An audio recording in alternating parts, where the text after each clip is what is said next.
He forced her and her boyfriend at the time to get up in front of the whole congregation and confess her sins to everybody because she was having a secret boyfriend and that it was against God and she had to apologize to everybody for her behavior. She was a 14-year-old girl. Hi guys, welcome back to my channel. It's Big Daddy Quinn here with yet another video for you today. Yeah, why the Big Daddy, you ask? Well, I'm the Big Daddy on all things travel, lifestyle, and all the way leveling up your life, giving you my life experiences so that way it can motivate and inspire you in your life. So if that's something you are interested in, then go ahead and hit that subscribe button. You know the drill. Do the notification bell icon and comment down below. Okay. Today is going to be a more sensitive topic. It is a topic where some of you may relate to it and some of you guys might not relate to it at all. Religion is one of those taboo topics that kind of like politics in a way where it might be hard to talk about it with certain people who don't share the same views you do. And it might be cringy to some people because that's how they were programmed. They didn't grow up with religion in their life. And some people may really cling to a religion and they hold it dearly to them. And it's just a very important part of their life. And that is okay. Everyone has different beliefs. I want to have a huge disclaimer on this video. I am not bashing any religions. I am not bashing anyone's beliefs. This is my own personal experience and how it led me to feel the way and act the way I do today. And it really morphed how I view and see things. It might not be a popular opinion to some of you guys, but that's okay because it's my life. And if that is something that you are not okay with, then go ahead and click out of this video now because I am going to be very vulnerable and tell you guys about my feelings on this topic. So, if that's something you are okay with listening to, then please keep watching this video.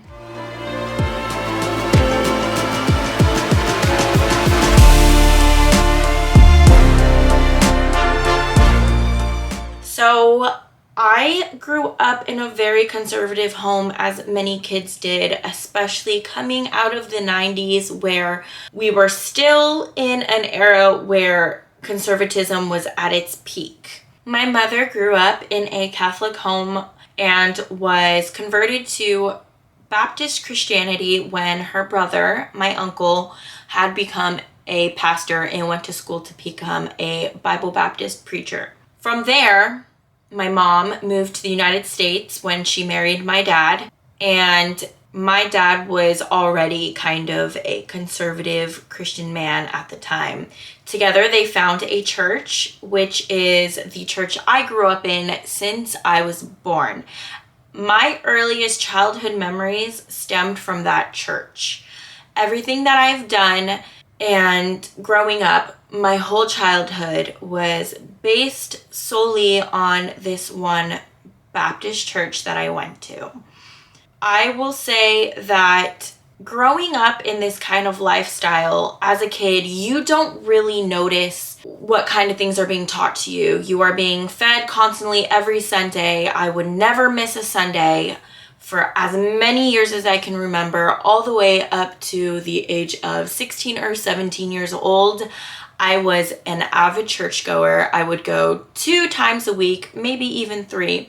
I went to church camp every summer. It was part of my life. It was a very, very big part of my life. And that's all I really knew in that time. When I was in elementary school, going up to middle school, I went to school even at this church. They did have a very small church school. My class consisted of 2 grades put together and had no more than 8 to 10 kids per classroom. That's how small this school was. First and second grade would have a total of 8 to 10 kids, and then second to third grade would maybe have another 10 kids. So the whole school, you can imagine, probably only had about 60 to 70 kids max. And mind you, this school was K to 12 and you could graduate there. So growing up, of course, in this environment, I did have friends outside of this church school. I had friends that were neighbors that I would play outside with back in the times when kids actually played outside and would knock on their neighbor's door and say, "Can I play?" Yes, I did. I lived during those times, which a lot of people today, or a lot of younger generation today, would not understand or would know of. And I, of course, as a kid, you don't think any differently than other kids. You just play and then that's it. I did realize, though, looking back in my childhood, there were things that I know that I had said as a young kid to these kids who didn't go to church and they didn't grow up in the church household. And I was already having a judgmental mindset. This included telling the other kids that were not church kids that, oh, well, if you're gonna be bad or if you're not saved, you're gonna go to hell. Yeah, things like that were ingrained in my mind. And anytime I saw or heard a kid doing something bad, I would openly say that's a sin. That's very sinful. Just little things like that. I remember my friend we didn't believe in Santa Claus because he was evil and he wasn't biblical. So I wasn't allowed to believe in Santa Claus and I wasn't taught about Santa Claus. So of course I had my neighbors, and they would come Christmas time be like, "Santa Claus is gonna give me this for Christmas." And I would tell them Santa Claus isn't real. He's fake. He's bad. Just all these things that I was fed when I was younger, I would say to other kids, and they'd be like, "No, that's not true." And we would go back and forth.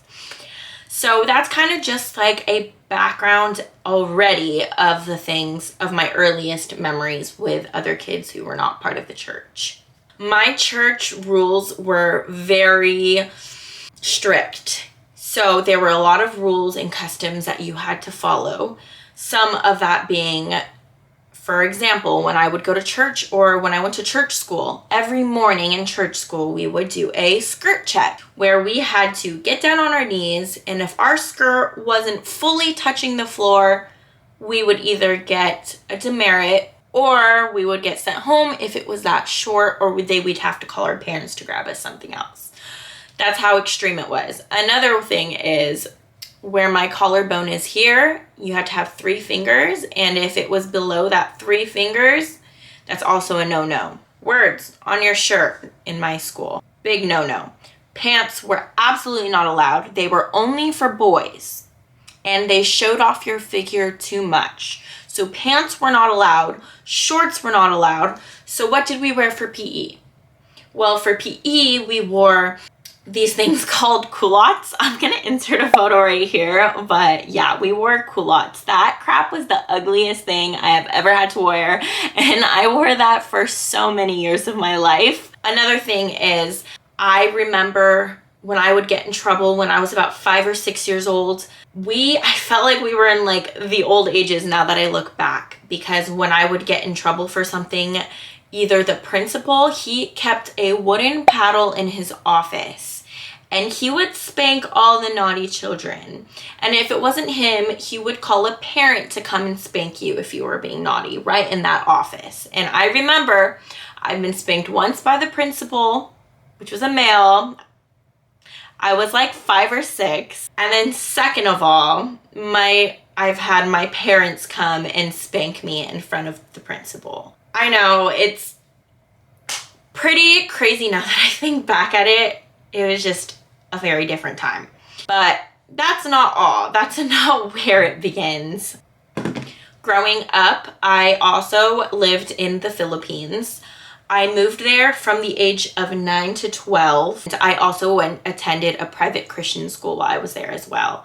My uncle, as I told you before, was a pastor, and he owned his own small, tiny little school and a church combined. So where he would have the preachings, that same room during the week would get converted into a school. And I had uniforms there. In the Philippines, it's very normal to just wear uniforms. So I didn't have to worry about clothing and the 3-finger rule and all of that, which was fine. During those times, I would stay. Sunday, we would be there all day in the morning, all day at night, all day church for hours and hours and hours teaching. And it was during those times, of course, during my preteen years where I started to go through a normal hormonal teenager thing, a preteen thing, and I started evolving crushes on boys. Let me get into that right now. Let me go on the topic of boys, okay? Boys would, of course, confess like, I have a crush on you, you have a crush on me, oh my gosh. First of all, boys and girls were not allowed to hug. And this also went to my church school in America versus the Philippines. They both fell by the same rules and same everything. And of course, everything was normal to me. Girls could not be temptresses to the guys. If anything happened to the girl, it was always her fault because she was tempting them and she was being an Eve. And she was probably being provocative or something along those lines. And dating without a chaperone wasn't a thing. My sister, who's a few years older than me, actually had a secret boyfriend at this church school. And when my uncle found out about this, you guys, he forced her and her boyfriend at the time to get up in front of the whole congregation and confess her sins to everybody because she was having a secret boyfriend and that it was against God and she had to apologize to everybody for her behavior. She was a 14-year-old girl. Yeah, that's just kind of the beginning of the extremes. Moving back to America, right? I joined cheerleading in middle school from the grades of 6th to 8th grade. We had a cheerleading team. Okay, I'm going to insert some photos right here about some of the things we had to wear. As you can see, we still had the long skirts. The vests were normal, but we still had the long skirts. We would join cheerleading competitions from other Christian schools. There was like a Baptist Bible college that would hold cheerleading, so that way these Christian schools could be a part of it as well and still have sports. And I remember specifically at a cheerleading competition, we have the words of our team on our shirt. We performed, we killed it. We knocked it out of the water, okay? For a small little private school cheerleading team, we did so good. We spent hours and hours and hours of practice so we could beat these schools. We had all the tricks. We were dang near really, really good. We were better than a lot of these public school cheerleaders, okay? Tell me why when they were announcing the winners, they announced that we were disqualified. We were disqualified from this cheer competition. And let me tell you why. There was a part where one of the girls skips to the front and there's a line that we say, and we say, Eagles are the best, or something like that. I don't remember, but she goes, Eagles are the best, or something like that. Some of the comments that people made because of she said Eagles are the best, they said, that is disgusting. I had to shield my son's eyes. They were provocative. Mind you, we are like middle school and high school girls. Not provocative at all. She just went like that. And they accused us of being provocative and sexual. They had to shield and protect the eyes of the men that were there. We were disgusting. Our cheerleading coach at the time, was in tears at the end of the night. And she was like, I can't believe I let you do that. I'm so ashamed.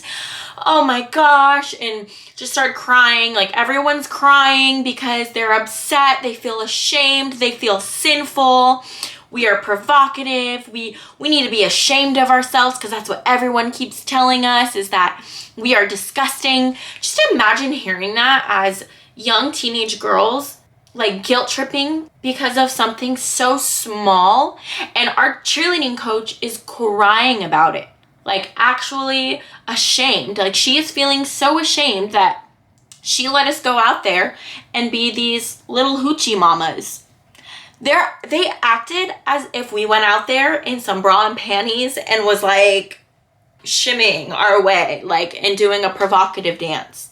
That's exactly how they made it. There was an uproar about it. So,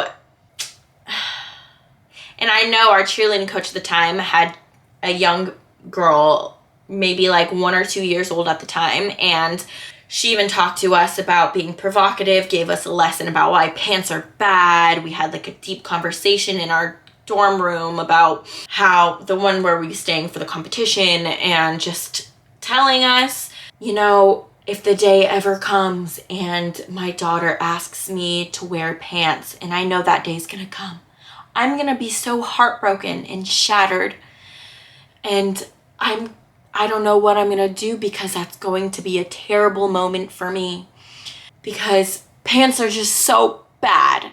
Pants are evil. Just crazy things like that I just was so accustomed to hearing.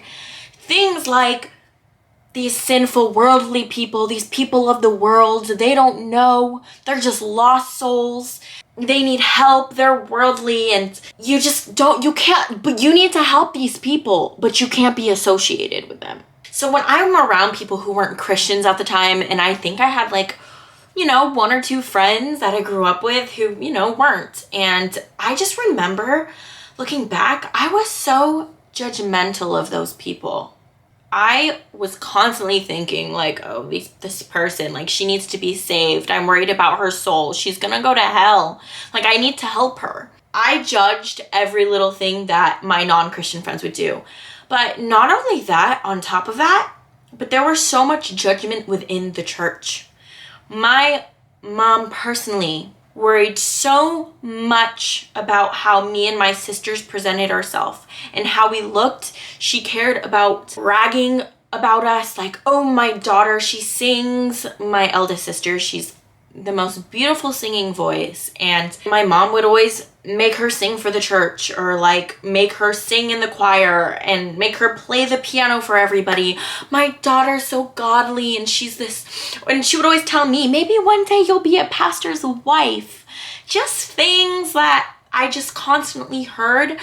And anytime something bad happened in our family, and trust me, they did. I'd had some terrible things happen growing up, and my mom would just sweep it under the rug, hide it, shove it into a closet, because God forbid anyone found out that she was going through something. The judgment she would get from other people in the church. When I went to high school, I remember my mom could no longer afford the Christian school when I was in 8th grade. So the 8th grade was my very last year in Christian private school. So I finally was able to go to public school. So when I was in the 9th grade, of course, I was terrified to go to public school. I was excited yet terrified, because all my life I heard from all my classmates that, oh, public school's this nasty, dirty place. People will eat you up alive. People will throw you in trash cans. They're bullies. They're sinful, and they do this and this and this. So obviously, being fed that your whole life, imagine going to a public school after that, like, you would be so scared. So scared. Excuse me, my camera just died, so okay, let me continue on. So, as you can imagine, I was a terrified child going into a public high school. And not only that, but I was going to one of the most, not worst schools in the district. There are definitely worse schools near me, but I wasn't going to the best one either.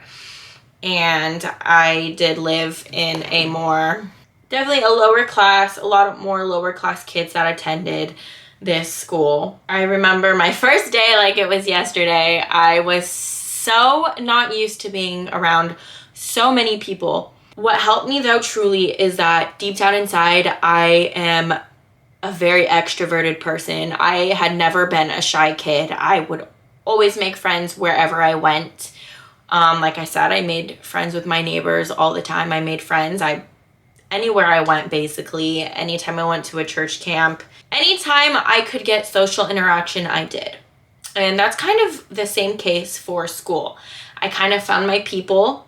I got into the flow of things. And about a month in, I was like, you know, this isn't as bad as I thought it would. I'm not getting dunked in a trash can. Some people are actually being really nice to me, albeit I remember one of my first memories where in my brain I was like, oh my God, these people are disgusting, or high school boys are disgusting, is, I was sitting in class and I used to wear bows in my hair all the time, okay? I wore a different colored bow every single day. It was just my thing in high school. I did it all the way till senior year, and that's how people knew me, was the girl who wore bows. And I remember a guy in my class, oh God, freshman boys, he was like, let me take your ribbon off so I can tie it around my okay? Yeah, I just remember being so appalled by his comment, and I was like, oh, this is what people are talking about. Like, that's so gross. But of course, you kind of get accustomed to it as you're going along, and you really think that these people are not that much different than you. You meet people who have different backgrounds, different cultures, different religions, and you kind of don't have room to be judgmental, and you don't have room to really bring out your judgmental ideas. Deep down inside, I did have my moments where I was like, oh, that's not good, or that's terrible. Of course, they're deep rooted inside of me. You can't just get rid of it, but I wasn't vocal about it either. And I had listened to stories about kids bringing their Bible to public school and their Bibles getting thrown in the garbage and them getting beat up because they brought their Bibles to school. No, I actually had friends who, were not in the same exact religion, but had similar beliefs. Like, there was a girl who wasn't allowed to wear pants either, and she had a very similar religion to me. And she would bring her Bible to school, and she was fine. She made lots of really nice friends, and it wasn't a problem at all. I kind of had a little more open mind after my freshman year of high school. I was really truly thriving. It was great. There is one thing that I will say, and my mom never gave us the sex talk. Okay, I'm going to say sex talk because I don't want to get demonetized. Never gave us the birds and the bees talk. Let's just say that, okay? And I'm sure a lot of kids have not gotten the birds and the bees talk, but on top of not getting the birds and the bees talk, I was never taught it in school. That was a forbidden topic. We had no classes on anatomy. We had no classes to talk about any of that. I was never talked about my period. The only reason why I knew what a period was because I had 2 older sisters. Otherwise, I would have no idea what that is. And I probably would have been freaked out when I first got it. So so when I went to public school, I was in for a rude awakening when it came to the birds and the bees. And the things that I heard, I was mind blown. I felt so like, people would make dirty jokes all the time, and I would never understand it. And I just never got it, and people would laugh at me for it. And I'm like, I don't know what that means. And then now that I'm thinking back, I'm like, oh, that's what that meant. God. It's really sad because I've been to weddings where, like Christian weddings, where you could tell the bride and the groom have never even kissed yet at that point, and they have their first kiss in front of everybody, and it is the awkwardest thing you've ever seen. Like, so awkward. And then later for pictures, they'd get asked to kiss again for their photos. And you could just tell the looks on their face, they were not enjoying it because they were so shy and ashamed of what they were doing. And I just don't think it should be like that at all. And that's what I really, really don't like. And another thing is, you're not allowed to dance. So at those weddings, there's no dancing allowed. Secular music is bad. No, no, no. Do not listen to it. It's of the devil. Anything with beats and rhythm is of the devil, and he is trying to tempt you into conforming to the world, basically. And that's another thing that was shoved into my head growing up. So as you can imagine, it was definitely a very, very weird transition time for me. So at these weddings, there would be no dancing. It would literally be a musicless room full of people that people would just sit awkwardly at the tables, barely know what to talk about. Obviously, there's no alcohol because alcohol is sinful. Nothing. So as you can imagine, these weddings, and I've been to a couple, and they are dreadful. I'm sorry, but they were horrid and awkward. So I am all about, saving yourself for marriage if that is something you truly, truly want to do. That is great. Go for it. I love it. But that is not a path that very many people take. You're young and hormones are raging. The best thing that I think a parent can do for their kid is to teach them, like, hey, if you are gonna do it, if you want to save yourself, that would be amazing. Save it for your future partner. That's a beautiful thing that you guys can share together. But if you don't and you choose not to, teach them how to safely do it.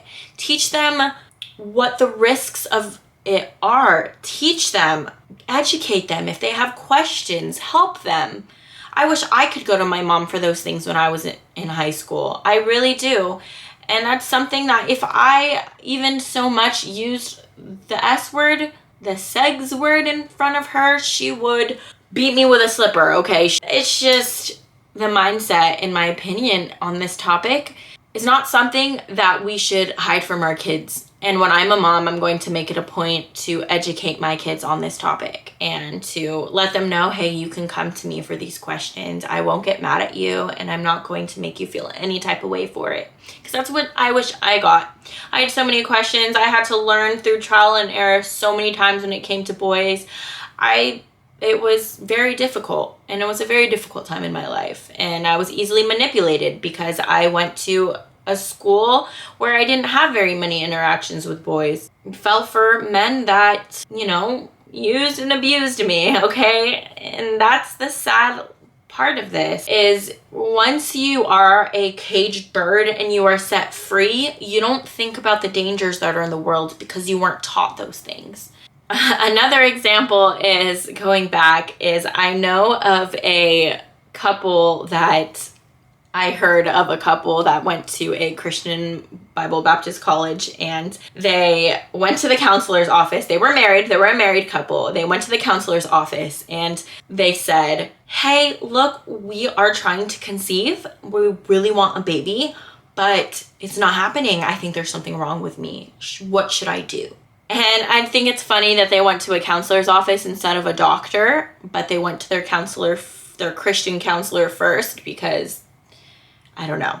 That's what came up in their head, but I digress. And the counselor was like, okay, well, what forms are you trying? Like, what are you, blah, blah, blah. And they were just like, well, we kiss and we touch, but nothing's happening. What do we do? That's how naive and sheltered these people were. And I grew up with a lot of people who were just like this.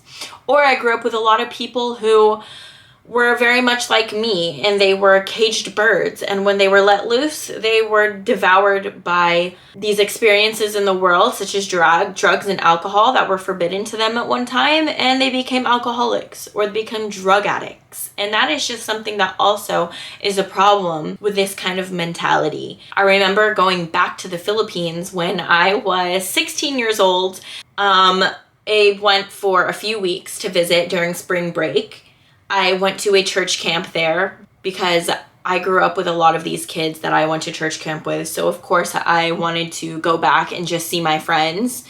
And this was the kind of time where of course I was still very much in my religion, but I was a little more open to the outside world now. I wasn't as judgmental.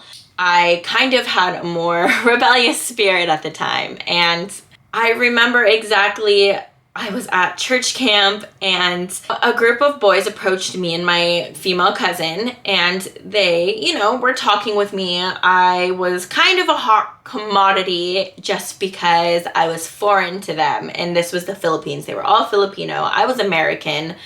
I look American compared to the, people. I stood out. And of course, it did gain me quite a bit of attention during that time, especially I was growing up, I was starting to develop, I was a teenager now. So I remember a group of boys approached me and my cousin and, talking to me, asking about my name, where I'm from. And they approached me. I was just minding my own business, okay? And there's probably like 3 guys. And it was just me and my cousin. And my uncle was watching this whole thing play out from the distance, right? And he was like looking at like the whole thing with his pastor friends. Just the look of judgment, pure judgment, like disgust at me. Looked at me like I was some type of whore, let me just say.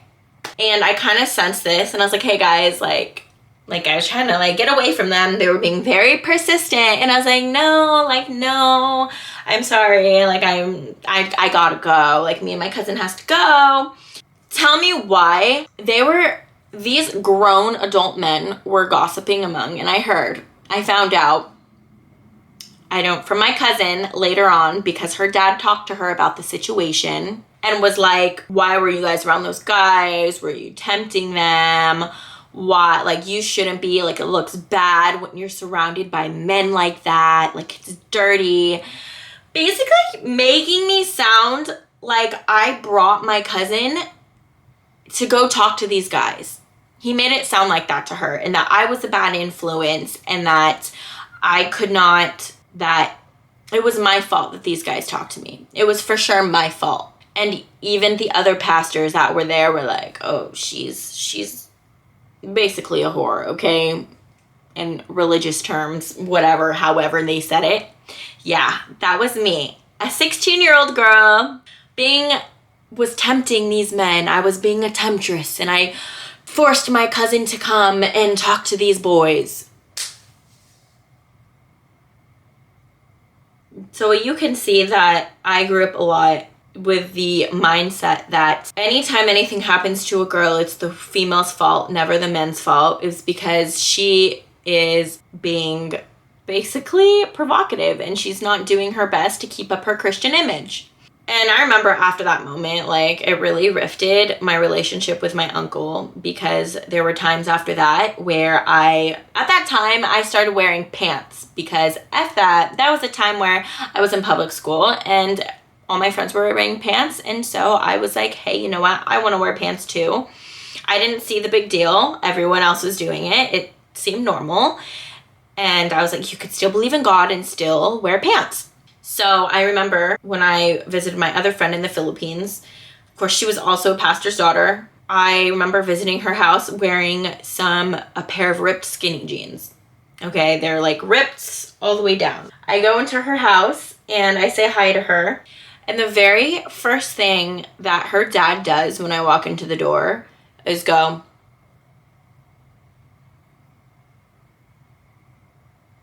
and he's one of the same guys that was there that day with my uncle judging me in the corner with all those guys. I just remember feeling so repulsed by that moment in my life. I was tired of the judgment, and that's really kind of what started my breakaway from this kind of lifestyle. And I noticed I was starting to see it from an outside lens, why so many people I know don't cling to religion or refuse to be a part of it. It's because of the judgment that comes along with it. And I just saw the judgment in his eyes, and he looked at me and he was like, oh, you're wearing pants. Yeah, I'm wearing pants. What are you gonna do? Yeah, I could tell he was very hesitant on letting his daughter come out with me that day. I don't care. I still hung out with her anyway. I don't give two craps what he thought, because he wasn't my dad first and foremost. And even if he was, F that. I'm going to wear what I want. It's my body. Don't even come at me like that. So I also wanted to add by saying that when I went home back to the Philippines to visit and I did these church camps, I also went to this youth thing when I was 16. It was like a youth conference. It was probably about like 500 people were there, 500 young adults or youth, you would say, teenagers. I kid you not, you guys, it was like 10 hours long of preaching. We would wake up, and we woke up early in the morning, had breakfast, went straight to the auditorium and sat there and listened to 4 hours of preaching, different pastors, had a lunch break, went back and listened to another 4 hours, 4 to 6 hours of preaching. It didn't even end until like 8 o'clock at night. And that was like a 2-day thing. So that was about 10 hours each day of just straight preaching. How are you supposed to learn anything? And it just sounded very monotonous, and you could tell nobody's attention. Like, well, some people probably, but like, who has the attention span for 10 hours just being told the same thing over and over again? And I remember they would take pictures of people who fell asleep during the sermons and embarrass them by posting it in front of everyone to see on like the little screens that they had. Yeah, well, I was really tired. I was jet lagged because I was still adjusting to the jet lag at that time. So yeah, I fell asleep, and I knew they were going to take a picture of me because they warned people, and it was a way to scare people so they could stay awake and listen to and not miss God's word. Okay, now that I kind of given you on my life in this kind of environment growing up, and just so you can get an idea, I'm going to talk about how it affected me psychologically and on an emotional level as an adult. Because of always constantly being overwhelmed with this idea of image, I have always been a people pleaser. I care way too much about what other people think. I was very susceptible to being manipulated. I was susceptible to people who used me, friends, boyfriends. I was just always worried about what other people thought of me, especially in high school. I wanted to be known as the best person ever who did no wrong. I was just an avid people pleaser, and I've gotten better. I still have moments where I catch myself realizing that I'm not standing up for myself. I've gotten better for standing up for myself. Back then, I would let people walk all over me. I would let people say things to me that were mean or not okay. I definitely didn't know what boundaries were. Boundaries were not in my vocabulary.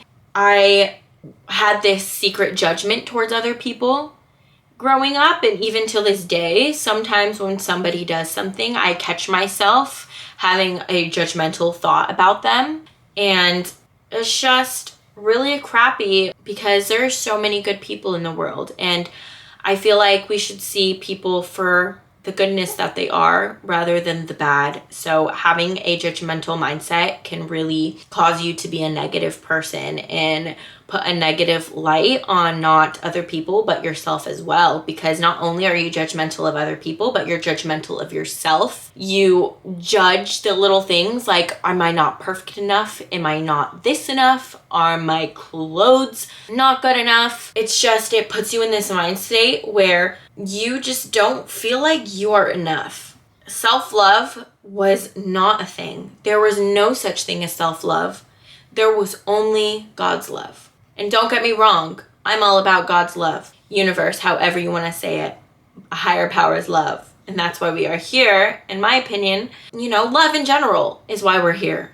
But there's just something different about self-love. And in order to have a love for others and a love for this world, you need to first learn how to love yourself. I know that's super cheesy to say, but if you hate yourself constantly, or you think lowly of yourself when you do something, and you are feeling guilt and shame constantly for little things in your life, that is not a way to live. That is a very unhealthy way to live. And it's just tiring. It gets really, really tiring. Like, for example, my mom, she works so hard. She loves her kids so much, even though she didn't know back then. She was also in this situation where she cared so much about the church's image and the way the church saw her and being this godly woman. But at the end of the day, she never took care of herself. I have to force her to go take care of herself. Me and my sisters have to push her. Mom, go work out. Mom, go hang out with your friends. Hey, Mom, why don't you go get a massage? Why don't you have a spa day? Let us know. We'll pay for it. And those are just things she forgets to do because she's so worried and caught up about everything else going around her. And deep down inside, that's something I noticed myself going through too.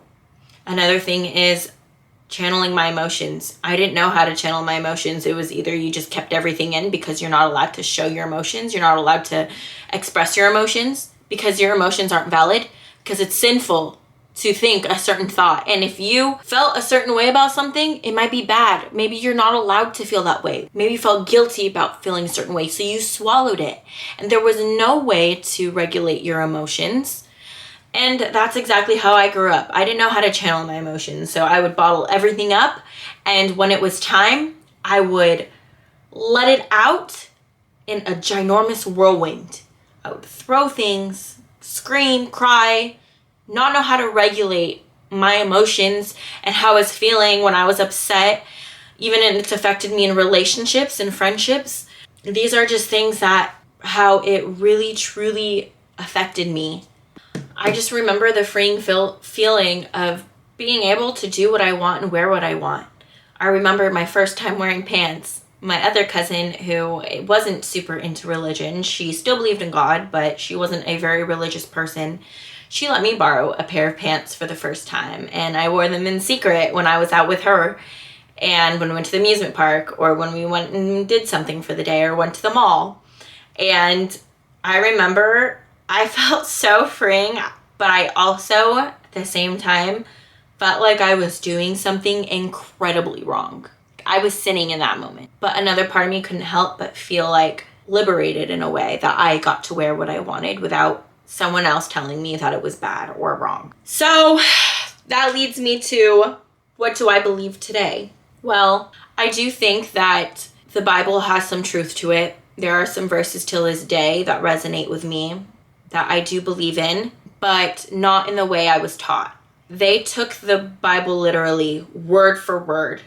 Everything in the Bible had to have this specific meaning, and you had to abide by that, or it was a sin, and it's wrong. But instead of that, I've adopted more the belief that maybe the Bible is there just to give you advice. Maybe it's there, and whatever resonates with you from the Bible, that's your interpretation of it. It can help you in any way that seems fit to you. And everyone has a different life. People are going through different things, and different things might resonate with different people. I feel like the Bible should not be taken literally. I do feel like it should be more of a guideline for people in their life, not something that, should scare people. And that's another thing, is I don't think that people should use fear to get people to obey and do good. I definitely feel like that needs to be something from the bottom and goodness of your heart. It should be not because you're scared of what's going to happen to you and the consequences of not doing good things, but it should absolutely be because you really want to do it, and that is something you desire to do because it fills you up. It lightens you up.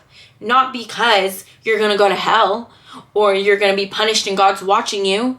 You should not use him to scare you, okay? That's how it shouldn't be. That's how it should not be, okay? And that's why I'm so against fear-based religion, because it's dangerous. People aren't really truly happy of doing good things when it's that way. I would say I am more spiritual now. I do believe in a higher power. I do believe in something greater than what we are. A God, the universe, however people want to say it these days. I do believe in that. I would say I also believe in karma. I believe that whatever you put out into the world, you get back. But also not in the way where, you're only putting out good in the world because you want things to come back, but because you're truly wanting to be a good person, and you're truly wanting to better yourself, to really love yourself, to understand your emotions, your feelings. And you really are just working on your inner self. And that's what I believe in. I don't believe that you should follow these set of rules all the time. No, I don't think that's freeing at all. I feel like that's more of a prison, in my opinion. But seeing my nieces already kind of going down the path of, they go to a Christian school and they're already kind of saying things that I said when I was little, not to the extremes, because they're going to a more, I guess you could call liberal Christian school, whatever that would be. And I want to make it a point to make sure they understand that it's okay if other people have different beliefs. Not everyone's going to believe the same thing that you do. And it took me a really long time to realize that. Even to this day, I have a hard time when people disagree with me. I don't like to be disagreed with at all. I have a hard time in arguments because I take it personally, because that's what I grew up with. But I want to make it a point to teach my nieces, hey, it's okay if people disagree with you. They don't have to agree with you. And if they don't believe in God, they're not bad. They're okay. I think my mom is starting to learn that as well. Just everyone in my family has definitely opened up on this topic, and it's amazing to see. And I also learned that I get to choose the kind of people I want in my life, whether they share the same views as me or not, but people who want to better themselves, people who want the greater good in life, people who are ambitious and people who are out there. Back then, ambitious people were sinful. That's what I was taught, because if they didn't want to serve God and they wanted to go find worldly pleasures, then that was a no-no. But not me. I want to be surrounded by people who want the greater things out of life, people who are ambitious. I also wanted to add that I still believe in God, and I still pray. I believe in miracles. I believe that you can have prayer and have a relationship with God, the universe, whatever it is that you worship, and that's fine. You can have a relationship with it. It's not something you should be afraid of, but something you should embrace. I definitely feel like prayer is a thing and it works. I also believe in meditation. That's another thing that I was taught, was that meditation was summoning the devil and connecting yourself to something evil. It was something you should not be practicing. Meditation was not good for you, which is so crazy. I don't know where they heard that from. I think it's because it's something that the Buddhist monks would do, and they obviously looked down at any other religion that wasn't their own. I highly disagree with that. I feel like meditation is such an amazing practice. I feel like meditation has calmed me. Meditation has really helped my focus. Meditation really has helped my mindset. So that's another thing that I believe in. I believe in meditation, and I also believe in prayer. I went through years of learning, and I am still going through learning to figure out who I am and what I'm meant here to be on this earth. And I do believe that there is a plan for me, essentially.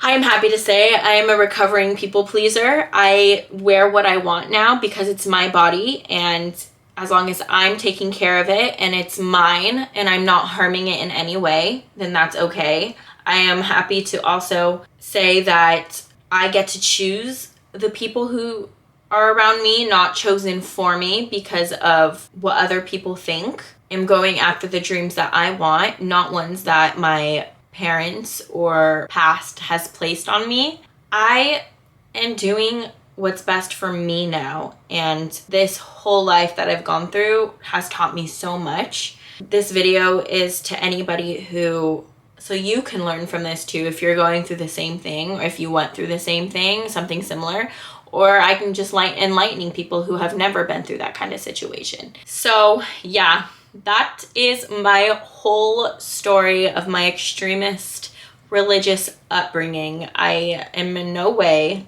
against anybody who has these beliefs, but I also am trying to warn of the toxicity that may come out of these types of religions and the beliefs that are taught to us from an early age that can really devastate our mindset and keep us from growing into confident, young, beautiful men or women. Thank you so much for watching this. If you like this video or if it resonated with you, please let me know. I would love to hear it.